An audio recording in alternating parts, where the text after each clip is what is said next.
jenis media pembelajaran. Yang pertama yakni media pandang atau visual.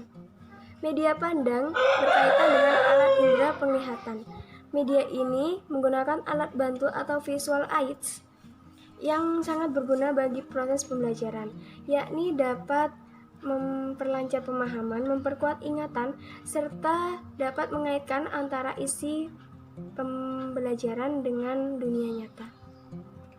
Agar lebih efektif, media pembelajaran ini harusnya ditempatkan pada konteks yang lebih bermakna. Yang kedua, media dengar atau audio. Media ini berkaitan dengan alat indera pendengaran.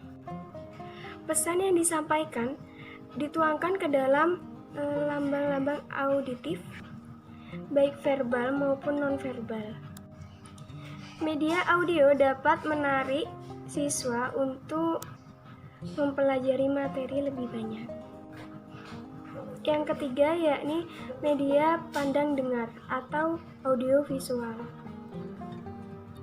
Media audio dan visual ini selain dapat mengandung unsur suara, juga mengandung unsur gambar. Dan dapat dilihat misalnya seperti video, rekaman suara, dan lain-lain. Yang keempat yakni media cetak.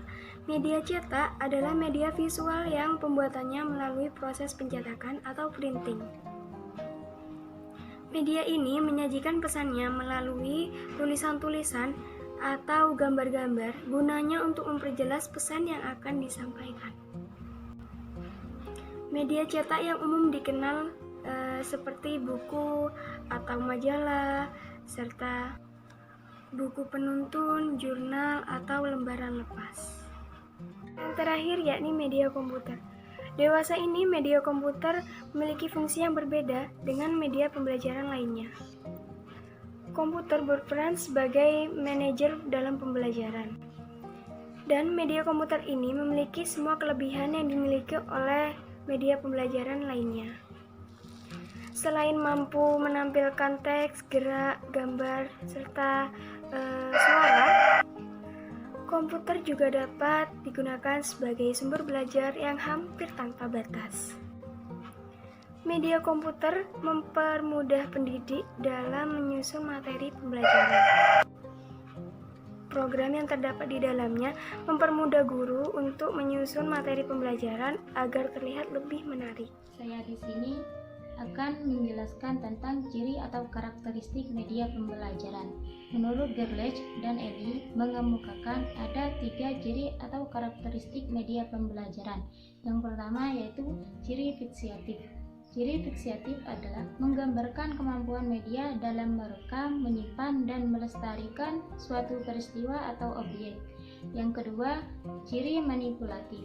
Ciri manipulatif adalah kemampuan media untuk mentransformasi objek, kejadian, atau proses dalam mengatasi suatu masalah, ruang, dan waktu.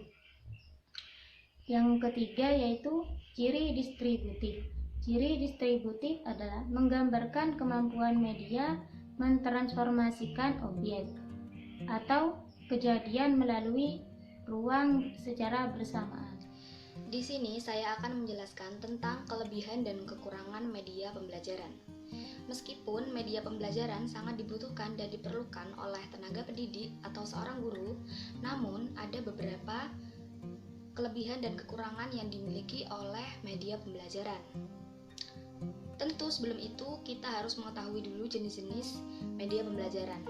Ada sebenarnya 8 jenis media pembelajaran, namun di sini saya akan menyebutkan 4 jenis saja.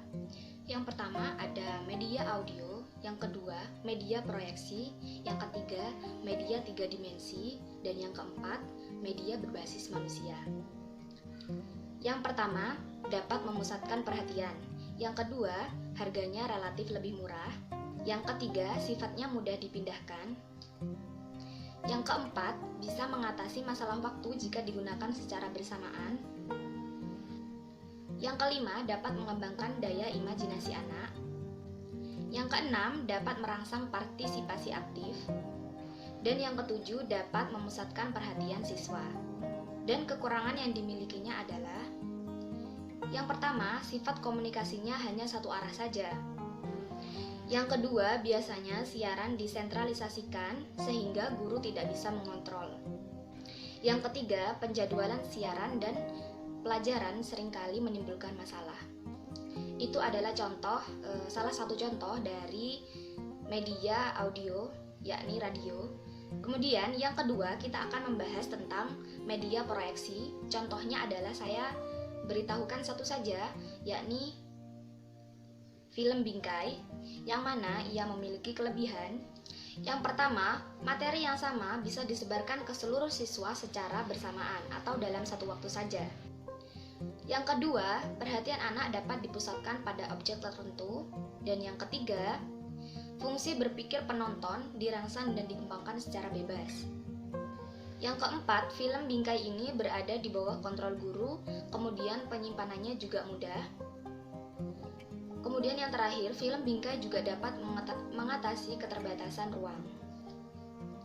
Kemudian kekurangannya adalah film bingkai ini adalah bersifat bebas, maka dari itu film bingkai ini filenya sangat lebih mudah hilang. Kemudian yang kedua, hanya mampu menyajikan objek-objek secara diam saja, tidak yang bergerak, dan memerlukan ruangan yang gelap. Kemudian yang ketiga, kita akan membahas tentang media 3 dimensi, yang mana memiliki kelebihan. Yang pertama, siswa seakan-akan melihat benda nyata dengan menggunakan media 3 dimensi ini. Yang kedua, menimbulkan ketertarikan siswa untuk berpikir dan menyelidikinya. Kemudian yang ketiga, pembelajaran akan berlangsung sangat efektif apabila siswa dapat belajar dengan sesuatu yang nyata atau replika yang seperti aslinya. Kemudian kekurangannya, yang pertama, biaya pembuatannya ini sangat mahal dan memerlukan banyak waktu. Yang kedua, membutuhkan keterampilan dalam membuatnya. Kemudian yang ketiga, siswa tidak akan memahami apabila bentuk dari 3 dimensi ini tidak sesuai dengan yang aslinya. Kemudian yang keempat, kita akan membahas tentang kelebihan dan kekurangan dari media berbasis manusia. Kelebihannya yang pertama adalah membantu siswa dalam menghubungkan pengetahuan yang baru dengan pengetahuan yang terdahulu. Yang kedua, membantu siswa membentuk atau menginternalisasi representasi masalah atau tugas. Kemudian yang keempat, membiarkan eksplorasi siswa tidak terintangi atau eksplorasi siswa bisa berkembang sesuai dengan kemauannya. Dan kekurangan yang dimilikinya adalah yang pertama, dapat membuat siswa lebih cepat bosan. Kemudian yang kedua, tidak efektif apabila penyampaiannya terdapat banyak audiens. Kemudian yang terakhir, penyampaiannya tidak akan mampu dipahami dan tidak terdengar apabila suaranya terlalu kecil. Ya, yang kelima adalah media visual. Kelebihannya, yang pertama, meningkatkan keefektifan pencapaian tujuan pengajaran. Yang kedua, memungkinkan terjadinya proses pengajaran yang lebih mudah dan cepat. Yang ketiga, memperlancar pemahaman dan memperkuat ingatan. Yang kelima, dapat menumbuhkan minat siswa dan dapat memberikan hubungan antara isi materi pelajaran dengan dunia nyata. Sementara kekurangannya adalah yang pertama, memerlukan pengamatan yang ekstra hati-hati. Yang kedua, pesan atau informasi yang panjang atau rumit mengharuskan untuk membagi ke dalam beberapa bahan visual yang mudah dibaca dan mudah dipahami. Yang ketiga, kekurangannya perlu adanya keterpaduan yang mengacu kepada hubungan yang terdapat di antara elemen-elemen visual, sehingga ketika diamati akan berfungsi secara bersama-sama. Yang keenam, yaitu media audiovisual.